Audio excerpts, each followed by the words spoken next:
Tuhan mengajarkan supaya jangan sampai karena urusan makan dan minum, kita jadi batu sandungan buat orang lain. Jangan sampai karena kebebasan kita nggak jadi teladan dan melemahkan iman-iman orang-orang yang lemah. Dan sebaliknya firman Tuhan juga berkata, jangan sampai kita mempercakapkan pendapat orang-orang yang lemah imannya. Sebaliknya, memastikan hidup kita jadi teladan bagi mereka.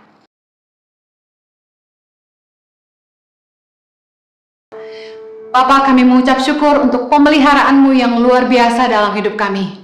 Kami bersyukur buat kemurahan demi kemurahan. Terima kasih buat kebaikan-Mu dalam hidup kami. Terima kasih kalau kami boleh dipelihara dalam keadaan sehat. Kami dan seisi rumah kami, Tuhan, dalam perlindungan-Mu yang luar biasa. Terima kasih kalau kami boleh bertahan di masa sulit. Kami mengucap syukur buat kemurahan-Mu. Berbicaralah buat kami. Biarlah firman-Mu menjadi kebenaran yang mengajar kami, menuntun setiap langkah kami. Tolong hamba-Mu Tuhan, karena sungguh tanpa Engkau hamba tidak mampu. Hanya di dalam nama Yesus kami berdoa. Amen. Hari ini saya akan menyampaikan firman Tuhan tentang jangan menjadi batu sandungan. Saya percaya bahwa hidup kita sebagai orang percaya harus jadi berkat. Karena sebagai garam dan terang dunia, hidup kita harusnya memberi dampak yang positif, membawa damai dan menjadi teladan dan bukannya batu sandungan bagi hidup orang lain. Mengapa kita tidak boleh jadi batu sandungan? Yang pertama, supaya kita tidak melemahkan iman orang lain. 1 Korintus 8 ayat yang 9 berkata, tetapi jagalah supaya kebebasanmu ini jangan menjadi batu sandungan bagi mereka yang lemah. Rasul Paulus mengajarkan kepada kita tentang bagaimana kita harus hidup jadi berkat dan bukannya jadi batu sandungan. Bahwa ketika kita tidak jadi teladan bagi hidup orang lain, maka kita akan melemahkan iman mereka. Mungkin Anda akan berkata begini, ngapain pusing omongan orang, hidup-hidup saya. Tapi 1 Korintus 10 ayat 29 berkata begini, yang aku maksudkan dengan keberatan-keberatan bukanlah keberatan-keberatan hati nuranimu sendiri, tetapi keberatan-keberatan hati nurani orang lain itu. Mungkin ada orang yang berkata, mengapa kebebasanku harus ditentukan oleh keberatan-keberatan hati nurani orang lain? Ayat 30, kalau aku mengucap syukur atas apa yang aku turut memakannya, mengapa orang berkata jahat tentang aku karena makanan yang atasnya aku mengucap syukur? Ayat 31 berkata, aku menjawab, jika engkau makan atau jika engkau minum atau jika engkau melakukan sesuatu yang lain, lakukanlah semuanya itu untuk kemuliaan Allah. Janganlah kamu menimbulkan syak dalam hati orang, baik orang Yahudi atau orang Yunani maupun jemaat Allah. Rasul Paulus menyampaikan kepada kita bahwa tentu kita akan protes ketika kita dituntut untuk jadi saksi, ketika hidup kita dituntut jadi teladan, bahwa kita harus memastikan hidup kita jadi terang, jadi berkat bagi orang banyak. Kita akan dengan pongah berkata, hidup-hidup saya, terserah saya. Tapi Rasul Paulus menjawab ini, pastikan kalau kamu makan atau kamu minum, atau apapun yang kamu lakukan dengan hidupmu, lakukanlah semuanya itu untuk kemuliaan Allah. Saya ingin mengupas apa yang Rasul Paulus ajarkan bagi jemaat di Roma tentang bagaimana makanan itu harusnya tidak jadi batu sandungan. Karena hal terbanyak yang kita lakukan adalah makan. Roma 14, judul perikopnya, jangan memberi batu sandungan. Ayat 13 berkata gini, karena itu janganlah kita saling menghakimi lagi. Tetapi lebih baik kamu menganut pandangan ini. Jangan kita membuat saudara kita jatuh atau tersandung. Aku tahu dan yakin dalam Tuhan Yesus bahwa tidak ada sesuatu yang najis dari dirinya sendiri. Hanya bagi orang yang beranggapan bahwa sesuatu adalah najis, bagi orang itulah sesuatu itu najis. Ayat 15, sebab jika engkau menyakiti hati saudaramu oleh karena sesuatu yang engkau makan, maka engkau tidak hidup lagi menurut tuntutan kasih. Janganlah engkau membinasakan saudaramu oleh karena makananmu, karena Kristus telah mati untuk dia. Rasul Paulus mengajarkan kepada kita, jangan membuat saudara kita jatuh atau tersandung hanya karena makanan. Jangan saling menghakimi tentang apa yang najis, apa yang tidak. Sesuatu itu najis kalau orang itu menganggap itu najis. Biarkan saja. Bagi Anda yang percaya bahwa di dalam Kristus Yesus semua makanan itu halal, saya mau katakan gini, kita tidak berhak menghakimi orang lain yang menganggap makanan yang kita anggap halal itu haram. Firman Tuhan berkata, jangan sampai kita membinasakan saudara kita hanya karena soal makanan, sementara Kristus telah mati untuk mereka. Firman Tuhan juga berkata dalam Roma 14 ayat yang ke-16, apa yang baik yang engkau miliki, janganlah kamu biarkan difitnah.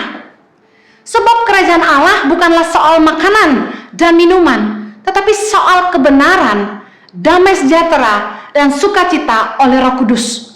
Karena barang siapa melayani Kristus dengan cara ini, ia berkenan pada Allah dan dihormati oleh manusia.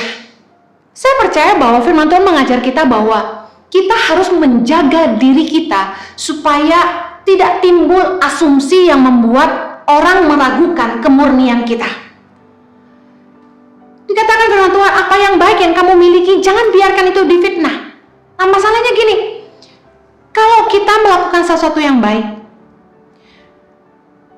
jangan sampai kita tidak berpikir bahwa orang mungkin memikirkan yang sebaliknya.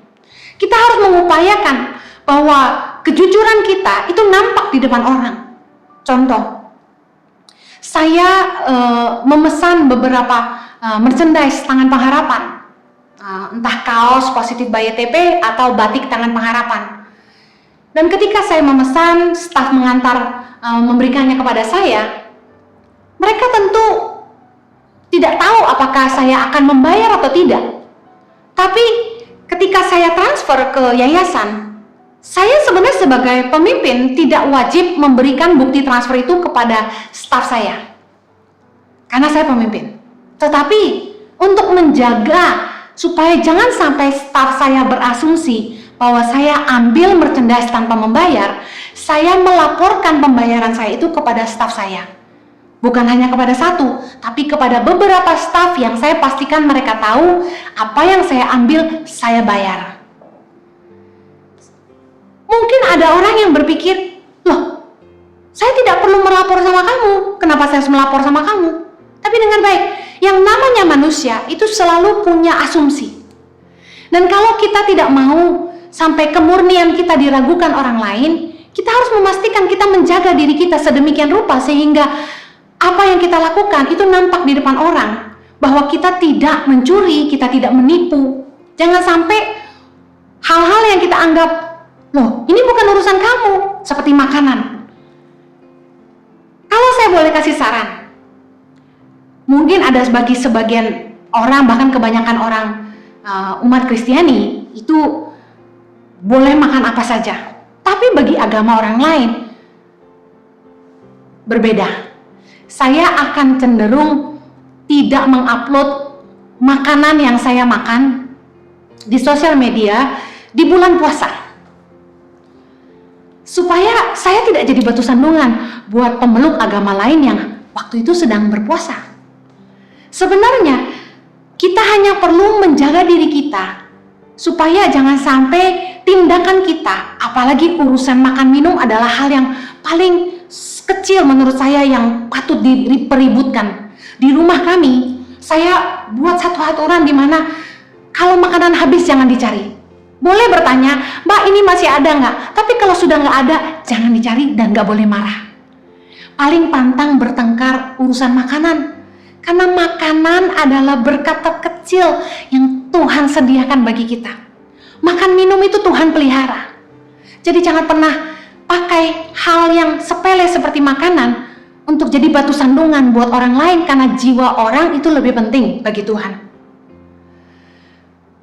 Firman Tuhan berkata dalam Roma 14 ayat 19, sebab itu marilah kita mengejar apa yang mendatangkan damai sejahtera dan yang berguna untuk saling membangun. Ayat 20 berkata, janganlah engkau merusakkan pekerjaan Allah oleh karena makanan.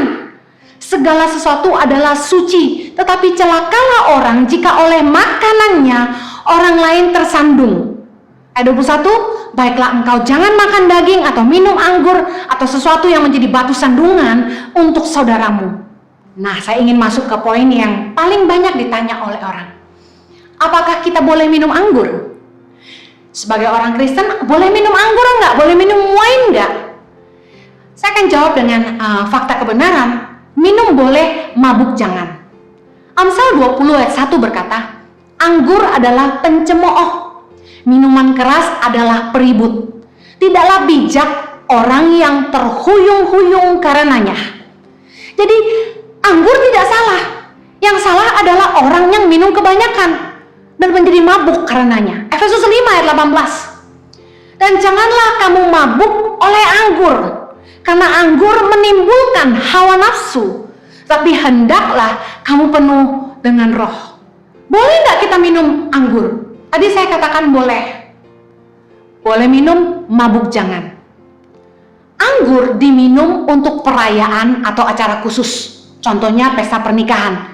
Kita tahu bahwa di dalam Yohanes 2 ayat 1-11, di pernikahan di Kana, Yesus mengubah air menjadi anggur. Nah, saya percaya Yesus sendiri minum anggur. Untuk perjamuan kudus pun, Yesus mengangkat cawan yang berisi anggur. Kita tahu bahwa dalam firman Tuhan pun di perjanjian baru, 1 Timotius 5 ayat 23 berkata, janganlah lagi minum air saja, melainkan tambahkanlah anggur sedikit, berhubung pencernaanmu terganggu dan tubuhmu sering lemah. Anggur hanya boleh diminum untuk kesehatan, bukan untuk mabuk-mabukan.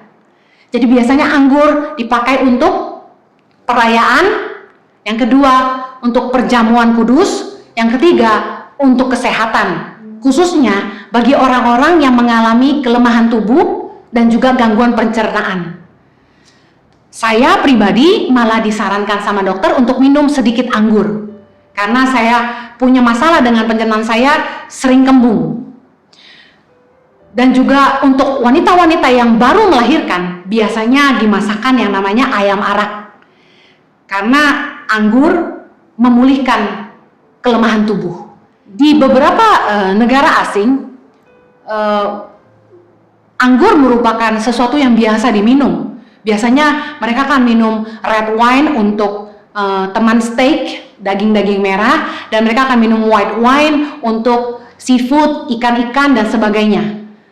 Tapi di Indonesia tentu anggur merupakan sesuatu yang tidak biasa diminum karena cuaca yang panas. Sementara di luar negeri, untuk udara dingin, mereka terbiasa meminum wine dan tidak mabuk. Menurut saya, hanya Anda yang tahu batas kemampuan Anda untuk minum anggur. Kalau Anda tahu Anda akan mabuk ketika Anda minum lebih dari 1 gelas, sebaiknya jangan minum lebih. Saya pernah menasihatkan sepupu saya yang jauh lebih kecil di bawah saya, ketika mereka kuliah di Australia, saya katakan gini, teman-temanmu akan mulai ngajarin kamu minum wine, karena di Australia dingin.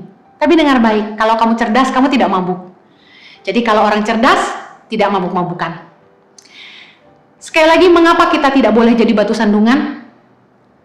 Jawabannya adalah untuk keselamatan jiwa-jiwa.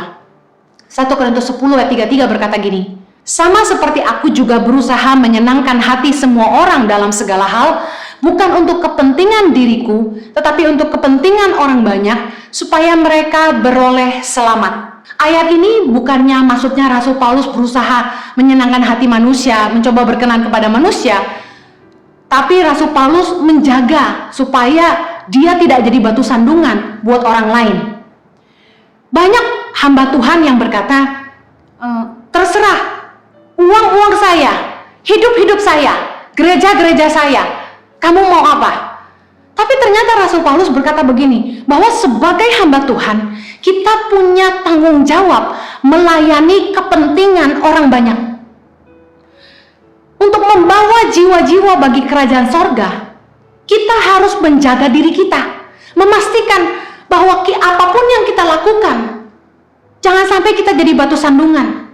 Kita menjaga tingkah laku kita. Contoh, sebagai hamba Tuhan, seburuk apapun pernikahan yang kita harus lewati, kita harus bisa menang dan pulih demi kepentingan orang banyak. Kalau sebagai pemimpin kita nggak bisa menjadi saksi apa yang kita mau ajarkan bagi generasi. Leadership is about serving many. Kepemimpinan bicara soal melayani orang banyak.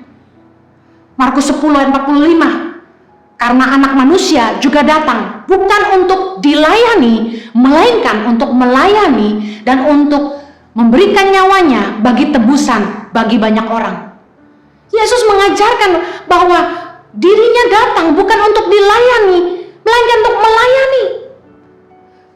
Kepemimpinan bukan bicara soal kenyamanan, tapi keteladanan.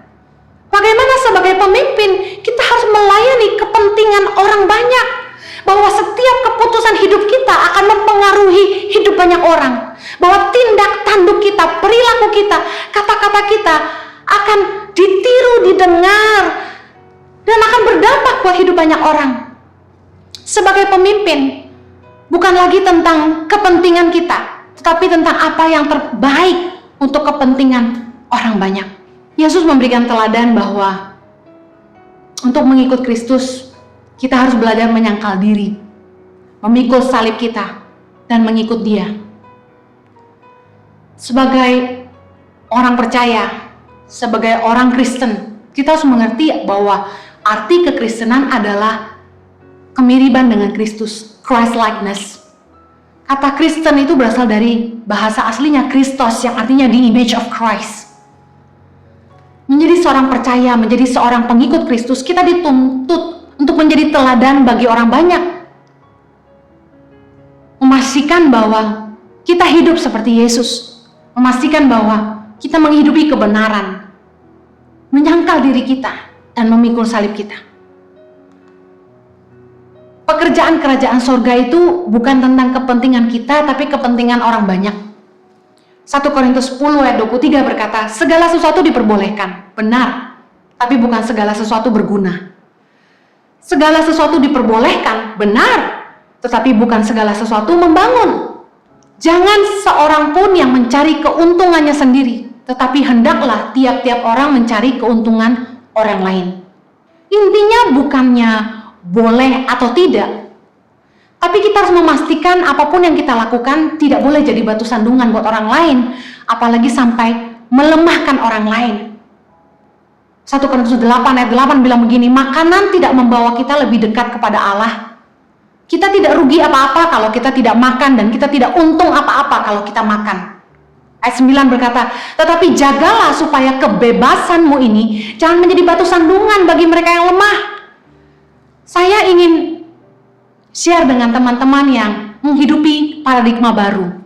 Kita yakin bahwa di dalam Kristus tidak ada yang haram. Yesus mengajarkan bahwa yang menajiskan orang adalah apa yang keluar dari mulutnya, bukan apa yang masuk ke mulutnya. Tapi dengar baik, saya belajar di ayat ini dalam 1 Korintus 8 ayat yang ke-11 dikatakan gini, dengan jalan demikian orang yang lemah, yaitu saudaramu yang untuknya Kristus telah mati, menjadi binasa karena pengetahuanmu. Jika engkau secara demikian berdosa terhadap saudara-saudaramu dan melukai hati nurani mereka yang lemah, engkau pada hakikatnya berdosa terhadap Kristus. Karena itu apabila makanan menjadi batu sandungan bagi saudaraku, aku untuk selama-lamanya tidak akan mau makan daging lagi, supaya aku jangan menjadi batu sandungan bagi saudaraku. Saya tertegun membaca ayat di mana ditulis yang untuknya Kristus telah mati. Kita harus belajar tidak jadi batu sandungan buat orang lain, karena kita harus tahu betapa besar pengorbanan, harga yang Yesus bayar untuk bisa menyelamatkan jiwa-jiwa. Jangan sampai karena urusan makan minum yang tidak seberapa, kita menggagalkan apa yang paling penting sebenarnya. Apa yang paling penting? Makanan atau keselamatan jiwa-jiwa? Roma 14 ayat 15 bilang, sebab jika engkau menyakiti hati saudaramu oleh karena sesuatu yang engkau makan, maka engkau tidak hidup lagi menurut tuntutan kasih. Janganlah engkau membinasakan saudaramu oleh karena makanan, karena Kristus telah mati buat dia. Bukan tentang boleh atau tidak, tapi banyak kali kita terlalu pongah untuk berkata hidup-hidup saya. Dan kita mentertawakan paradigma orang lain yang kita bilang kuno, terbelakang, ketinggalan zaman. Dan kita berkata, kita orang-orang yang lebih ngerti kebenaran. Lalu kita tidak jaga perasaan orang, kita tidak peduli pandangan orang. Firman Tuhan mengajarkan bahwa yang menajiskan orang itu apa yang keluar dari mulutnya, bukan apa yang masuk ke mulutnya. Ini sebuah paradigma yang saya yakin banyak orang percaya dengan paradigma baru, berani makan apa saja dan minum apa saja karena ayat ini. Tapi firman Tuhan mengajarkan supaya jangan sampai karena urusan makan dan minum kita jadi batu sandungan buat orang lain. Jangan sampai karena kebebasan kita nggak jadi teladan dan melemahkan iman-iman orang-orang yang lemah. Dan sebaliknya firman Tuhan juga berkata jangan sampai kita mempercakapkan pendapat orang-orang yang lemah imannya. Sebaliknya memastikan hidup kita jadi teladan bagi mereka. Saya percaya bahwa setiap jiwa itu berharga bagi Allah. Jangan sampai karena pengetahuan paradigma kita menyamaratakan pandangan kita untuk orang banyak, atau memaksakan pandangan kita untuk diterima oleh orang lain. Saya punya teman-teman yang sering posting minum wine di sosial media. Saya tidak ingin menghakimi, tapi sekiranya saya boleh memberi nasihat. Sebagai pemimpin di tengah-tengah jemaat, kita dituntut untuk jadi teladan. Tidak semua jemaat umat Allah itu kedewasaannya sama. Ada mungkin orang-orang yang baru lahir baru. Mungkin ada orang-orang yang percaya bahwa seharusnya hamba Tuhan tidak boleh minum anggur. Pendapat masing-masing orang berbeda dan kita nggak bisa menyenangkan mereka. Saya tahu itu. Tapi firman Tuhan berkata kita nggak boleh jadi batu sandungan bagi mereka dan jangan sampai kita memanfaatkan kebebasan kita dan tidak jadi teladan bagi mereka. Jadi apa yang saya ingin sarankan? Kalau Anda percaya bahwa minum anggur itu tidak dosa, karena Anda bilang sama saya, kan Henny bilang minum boleh, mabuk jangan. Kalau Anda menganggap minum anggur itu sah-sah saja, silakan saja. Tapi kalau boleh, tidak usah dipublikasikan atau diposting di sosial media. Karena mungkin itu akan jadi batu sandungan buat orang percaya, atau bahkan menjadi membuat iman-iman orang lemah, dan bahkan mungkin membuat orang tidak percaya lagi kepada firman Allah. Satu pelajaran penting, bahwa orang-orang yang belum kenal Tuhan, mereka dulu biasa minum, mabuk, itu bagi mereka biasa. Tapi setelah mereka kenal Tuhan, mereka berpikir seharusnya anak-anak Tuhan gak boleh mabuk. Harusnya anak-anak Tuhan itu gak boleh minum-minum seperti itu. Apa yang terjadi ketika mereka melihat para pelayan Tuhan, para pemimpin di gereja duduk dan minum-minum? Mari bijaksanalah. Kalau Anda anggap Anda dewasa, Anda pasti mengerti bahwa kepemimpinan bukan bicara soal kenyamanan, tapi keteladanan. Bahwa kita seharusnya menjaga jangan sampai kebebasan kita salah gunakan dan kita tidak jadi contoh buat orang lain, bahkan melemahkan iman orang. Firman Tuhan berkata bahwa jiwa-jiwa lebih penting daripada makanan kita. Bukannya boleh atau tidak kita minum anggur. Tapi kalau kita tahu dengan minum anggur di depan orang yang menganggap itu salah, kita akan jadi batu sandungan buat dia. Mengapa kita harus mempertahankan kebenaran kita? Kalau menurut Anda minum anggur itu tidak salah, jangan minum anggur di depan mereka. Karena firman Tuhan mengajar kita bahwa Yesus telah mati buat mereka. Jangan sampai kita justru malah menjadi batu sandungan buat mereka. Firman Tuhan mengatakan jangan lagi kita saling menghakimi. Jangan lagi memperdebatkan, berargumentasi tentang boleh minum anggur atau tidak, boleh makan daging tertentu atau tidak. Mau makan, mau minum, kata Rasul Paulus, lakukan itu untuk kemuliaan Tuhan. Tidak perlu mempertontonkan kebebasan kita kalau hal itu bisa menjadi batu sandungan bagi mereka. Keselamatan jiwa-jiwa lebih penting daripada makanan kita. Roma 14 ayat 1 berkata, terimalah orang yang lemah imannya tanpa mempercakapkan pendapatnya. Sudah, jangan sibuk bicara soal siapa yang lebih benar. boleh minum anggur atau tidak, boleh makan ini atau tidak. Tapi mari pastikan hidup kita jadi teladan. Jangan sampai kita mengorbankan iman orang-orang yang percaya kepada Kristus, karena Yesus telah mati buat mereka. Dan kita harusnya menjaga jangan sampai kebebasan kita membuat iman mereka lemah. Tuhan Yesus memberkati. Mari kita berdoa. Bapa, kami mengucap syukur buat anugerah-Mu yang mengajar kami kebenaran-Mu Tuhan, untuk kami tidak jadi batu sandungan buat orang lain. Tolong kami untuk memahami kehendak-Mu dalam hidup kami, memastikan hidup kami jadi terang Tuhan, supaya apapun yang kami pegang tidak difitnah orang, supaya nyata kebenaran-Mu di dalam kami, dan nama-Mu selalu dipermuliakan melalui hidup kami. Oleh anugerah-Mu mampukan kami Tuhan. Di dalam nama Yesus kami berdoa. Kami bersyukur untuk firman-Mu yang memberi kekuatan dan pandangan yang lengkap, supaya kami tidak jadi batu sandungan, melainkan memuliakan Bapa di surga. Kami berdoa saat ini juga buat bangsa negara kami, biar Kau boleh membersihkan dari atmosfer dari virus corona, sehingga Indonesia boleh bebas dan boleh mengalami penurunan COVID-19.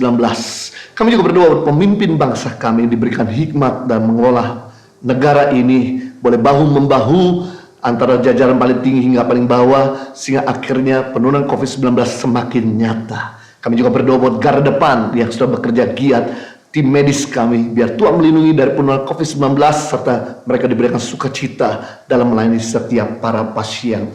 Saat ini kami juga berdoa buat setiap pokok doa yang telah masuk dalam Impact Community. Kami berdoa buat hikmat dan pengelola keuangan dan waktu, pemulihan anak dari kecenderungan hiperaktif, kelancaran usaha kuliner, keselamatan kandungan, kelepasan dari jerat hutang. Kami juga berdoa buat pemulihan dari kasus pelecehan seksual. Kami juga berdoa buat keberhasilan usaha penyewaan gedung. Kami juga berdoa untuk pemulihan dari rasa takut dan intimidasi.